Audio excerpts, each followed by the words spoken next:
Welcome, everyone. Another episode of Financial 15. Lots of great information today. Kevin and I are going to talk about 4 ways that you can save tax in 2023. You definitely want to stick around.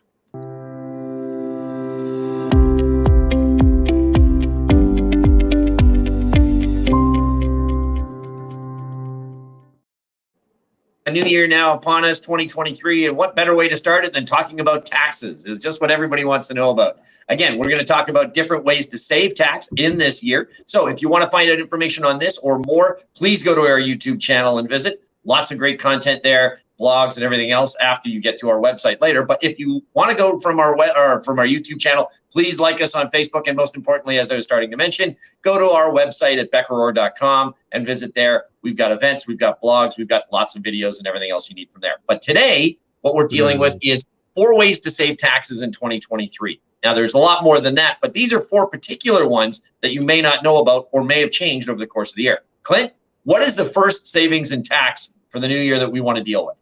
Yeah, this is a big one, and it's specific to 2023. It was not around in prior years, so it's certainly one we have to comment on. It's a mouthful here, the First Home Savings Account. Way too many acronyms in the financial world. Yes. We don't need to add another one, but that's what they've done. First Home Savings Account. We'll cover a few of the details here because this could have a big impact for many folks when it comes to taxes, when it comes to savings for a home.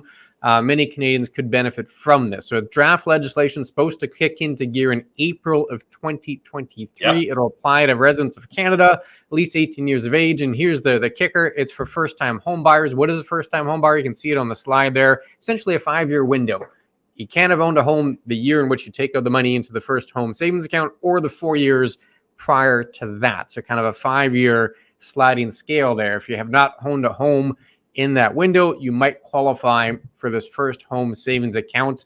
And the reason people are excited, Kevin, is you get a tax deduction, right?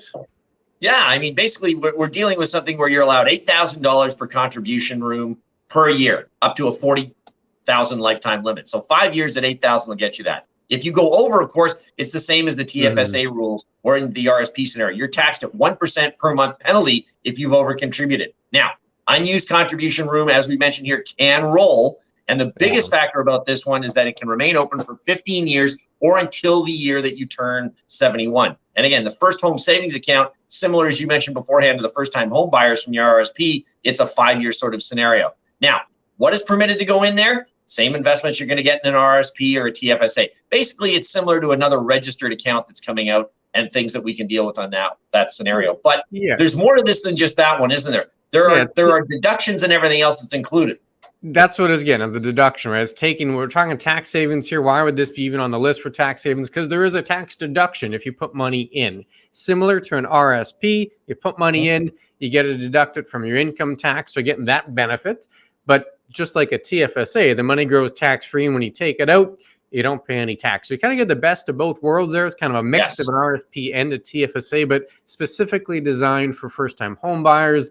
And you have to use the money to buy a house. You can't just take it out and then decide to go, on a trip. You have to use it for a home. And if you don't, well, that money could roll into an RSP and then it becomes an RSP down the road. So that is an option if you end up not buying a home. But that's certainly one way to save some tax in 2023. Kevin, we got to cover 4, though. We promised the people 4. Yes. So let's get to number 2. Why don't we talk about this? Yes, the basic personal amount is increased. We find this usually every single year. The federal government comes out. Inflation's involved, a whole bunch of other odds and ends here and there. But what we do find this year is that we've increased it to $15,000. So the federal government has basically said the first $15,000 of income you earn, we are not taxing you on. That's up from the $14,398 from the previous year. And as I mentioned, that has to do with factors that have been involved, numbers around there, as well as inflation sort of scenario. But that's important because you want to make sure that if you're earning money over the course of the year, that you do get as close as you can to that money. Because in low income years, you can create that. So whether that's taking money out of a RIF or an RSP, if you have no income for the year, anything along those lines, anything to get to that 15, because you're not taxed it federally. You're not taxed on that amount up to that 15,000.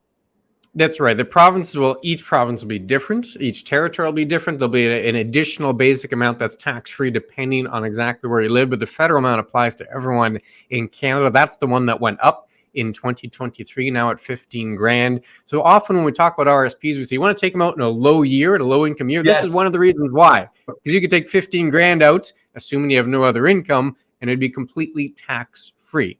That's one of the benefits, one of the reasons we try to take full advantage of those low income years. There's a few others, but this is a key one, is that you get a big chunk completely tax-free. So if you happen to be in a low-income year, like you said, Kevin, you want to create at least $15,000 of income because that's the chunk federally that'll be completely tax-free. So that was tip number 2. Why don't we get to tip number 3 here, Kevin? We talk about them every year, but they're a fantastic tool, the tax-free savings account.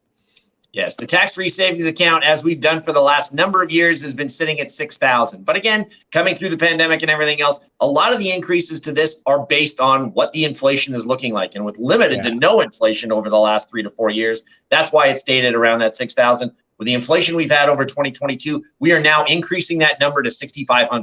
So starting this year, it is $6,500 each year. So as you can see from the numbers that we've had on there, we started at 5, we went to 5,500, an anomaly year in there. But based on the inflation sort of scenarios and increase, it's another 500 this year. So 6,500 is what you're allowed to contribute, not the 6,000 we've done for the last number of years. And if you haven't done anything, you can put 88,000 total into there since 2009.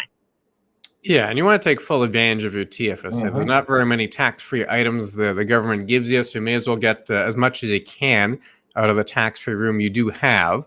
And that would be one tip for 2023 is take full advantage of that TFSA. Whatever you do, right? You can put GICs in there, you can put stocks, bonds, any kind of investments, but you want something that'll earn some interest so you can get some kind of tax-free growth out of this contribution room. Yeah, and I think that's the important side of the thing is that we're not getting the deduction up front, but it's the tax-free growth. And when you take it out, there is no tax on that. So again, it's a huge way to plan to save taxes, not only for this year, but going down the road.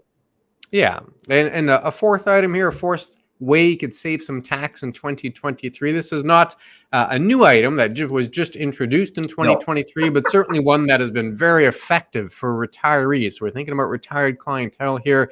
Pension splitting has been introduced a few years back, but it has been a very effective way to save tax and continues to be one of the most effective ways for retirees to save tax, even in 2023. So I'll go through a quick synopsis here, Kevin. What is it? Well, you're allowed to move some of your pension income to your spouse. Is really what it comes down to. You can go up to half of it. So if you had 100,000 of income, you can move up to 50,000. Doesn't have to be 50. It could be 40 or 30, but up to 50 to your spouse. And the reason it works, the reason it saves tax, is now it's not all in one person's income. So instead of paying tax at the rate of 100,000, you could have 2 people pay tax at the rate of 50, which is a much lower tax burden, and it ends up with some tax savings. I'll turn the page here and you can see an example here, Kevin, and you can walk us through some of those tax savings. Yeah, I mean, basically, if we take a look at the way things are going, I mean, in the first example, if you're earning 60,000 and you don't income split, I mean, you're basically looking at 13,000 in taxes. But if you're allowed to split your income a little bit more, all of a sudden you're reducing that by 4,000. You're keeping that money in. The same thing goes for the 80,000 split or the 100,000. If you're splitting your income down that 50-50 income split, more money is being kept in your pocket at the end of the day. And actually, for a couple, as we've mentioned, more money is being kept by them overall. Now, there are certain rules and things that have to be looked at. I mean, pension income splitting can begin at the age of 55.